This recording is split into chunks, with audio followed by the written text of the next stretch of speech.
Salam sejahtera Malaysia, denyut nadi suara rakyat bergema di channel ini.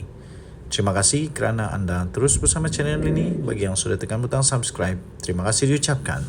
Bagi anda yang belum tekan butang subscribe, sila tekan butang subscribe untuk terus mendapatkan berita terbaru daripada channel ini. Malaysia kita punya, cintai Malaysiaku, kita jaga kita. Berita terkini hari ini. Salam sejahtera Malaysia, denyut nadi suara rakyat terus bergema di channel ini. Tuan-tuan dan puan-puan yang dihormati sekalian, setelah kerajaan perpaduan yang dipimpin oleh Datuk Seri Anwar Ibrahim mulai mengemudi negara Malaysia, satu demi satu buat kejutan. Menteri-menteri buat kejutan. Menteri-menteri buat sesuatu perkara yang tak pernah dilakukan oleh mana-mana menteri di dalam kerajaan yang terdahulu. Tapi sebelum itu saya ingin ucapkan bilion terima kasih sarangi kepada semua yang sudah tekan butang subscribe, like dan share, yang sudah komen. Terima kasih. Bagi yang belum tekan butang subscribe, saya mohon untuk tekan butang subscribe, tekan juga join member. Sekiranya anda ingin menjadi member dalam channel ini, saya alu-alukan. Kerana bermula pada tahun hadapan, kita akan mulakan pemberian souvenir, goodies, giveaway, merchandise dan banyak lagi daripada channel ini untuk semua member yang bertuah dan terpilih. Tuan-tuan dan puan-puan, sekali lagi menteri buat kejutan. Buat lawatan secara mengejut, menteri akhirnya mengumumkan supaya mengurangkan masa menunggu di Hospital Tengku Ampuan Rahimah. Menteri Kesihatan Dr. Zaliha Mustafa telah membuat kunjungan mengejut tanpa sebarang pengetahuan. Ini baru betul. Nanti kalau tak mengejut, orang bersiap sedia penuh dengan lakonan. Tapi kali ini Dr. Zaliha, Menteri Kesihatan, membuat kejutan kunjungan mengejut di Hospital Tengku Ampuan Rahimah HTAR di Klang Selangor malam tadi. Ini baru betul. Beliau yang berpakaian secara hanya casual dan berpelitup muka, dia duduk berbual dengan sejumlah pesakit yang sedang menunggu rawatan di Jabatan Kecemasan Hospital berkenaan. Kunjungan itu dibuat tanpa beliau memaklumkan kepada pihak hospital terlebih dahulu. Menurut seorang pegawainya, menteri itu iaitu Zaliha hadir untuk mendapatkan maklum balas mereka tentang perkhidmatan di situ, terutama isu waktu menunggu yang lama di Jabatan Kecemasan. Zaliha bukanlah seorang menteri yang pertama di bawah kerajaan pimpinan Perdana Menteri iaitu Anwar Ibrahim yang telah melakukan kunjungan secara mengejut di kemudahan di bawah kementerian mereka masing-masing.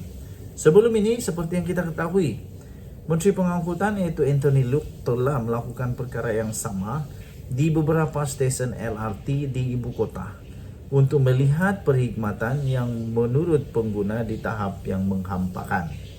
Menurut pegawai Zaliha, rata-rata pesakit mengadu kepada Zaliha mereka terpaksa menunggu lama sebelum mendapatkan rawatan. Selain itu, katanya lagi, Zaliha juga mendengar cadangan dari petugas kesihatan di situ untuk penambahbaikan dalam beberapa aspek.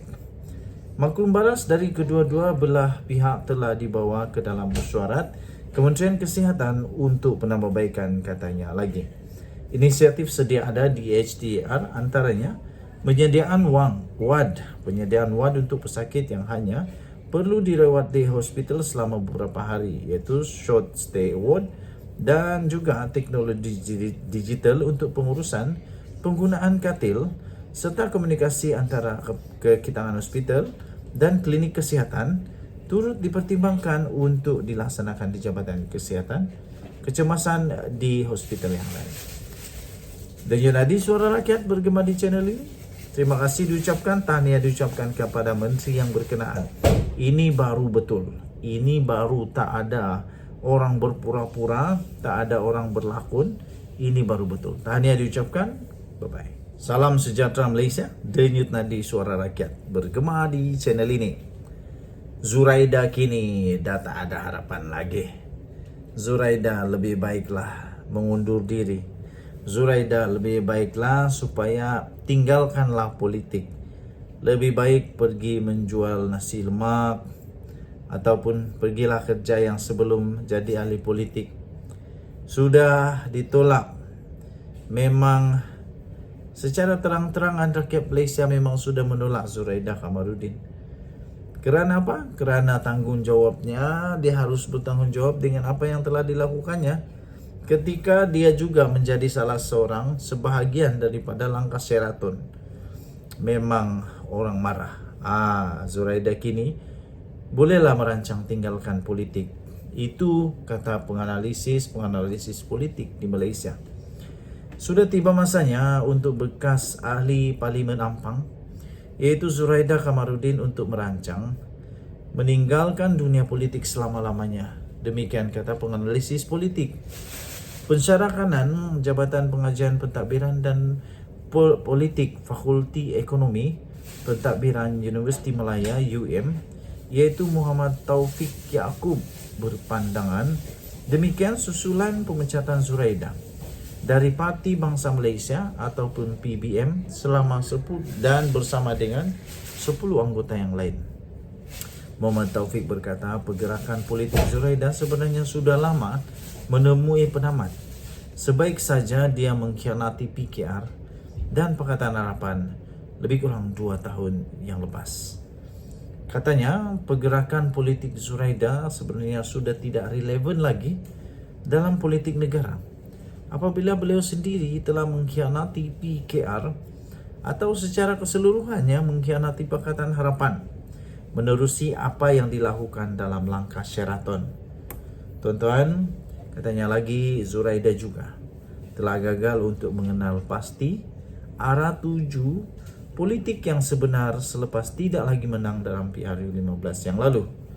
Jadi katanya, bagi saya tak perlulah Zuraidah pada masa ini sama ada untuk menyertai mana-mana ahli parti politik untuk meningkatkan semula kononnya kredibiliti beliau ataupun keyakinan maupun kepercayaan rakyat kepada beliau, kerana ia disebabkan oleh faktor kepercayaan trust, keyakinan yang sudah hilang dalam kalangan rakyat kepada beliau, katanya kepada Malaysia kini. Dan Muhammad Taufik juga turut berkata demikian mengulas masa depan politik Zuraidah selepas beliau dipecat oleh PBM. PBM pada semalam telah memutuskan untuk memecat serta-merta Zuraidah Kamarudin yang dikatakan bakal presiden parti di tengah-tengah pertikaian kepimpinan dengan presiden pengasas PBM, yaitu Larry Seng. Pemecatan itu juga dibuat atas alasan Zuraidah dan sekutunya tidak menjawab surat tunjuk sebab yang dikeluarkan kepada mereka pada 19 Disember yang lalu. Sementara itu, Taufik yang juga tidak melihat masa depan Zuraidah bersama parti lain kerana bekas naib presiden PKR itu telah dilihat sebagai beban bagi mana-mana pihak pun. Katanya, bagi saya Zuraidah tidak perlulah aktif dalam mana-mana parti politik sekalipun, kerana beliau akan membebankan parti politik yang disertainya. Apatah lagi nak menubuhkan parti politik baru yang bagi saya sudah tidak lagi mampu nak diterajui oleh Zuraidah sendiri, katanya. Kata Muhammad Taufik lagi, langkah Zuraidah untuk menubuhkan parti baru juga bukan satu pilihan. Lebih-lebih lagi dalam dunia politik semenanjung.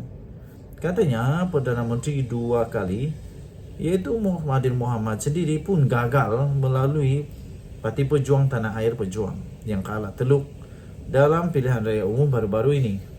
Akhirnya beliau tergelincir dan tewas serta dilihat tidak lagi mampu bertentangan dengan arus politik negara tampaknya. Dengan nadi suara rakyat bergema di channel ini, saya setuju. Lebih baik Zuraidah Kamarudin balik kampung tanam jagung. Lebih baik dia buatlah kerja-kerja yang lain. Pada pendapat saya pun setuju dengan penganalisis politik ini bahwa Zuraidah Kamarudin sebenarnya sudah tamat. Sejurus selepas beliau mengkhianati PKR, mengkhianati mandat rakyat, mengkhianati PH, memang beliau dihukum oleh rakyat Malaysia. Dan nadi suara rakyat bergema di channel ini. Bye-bye.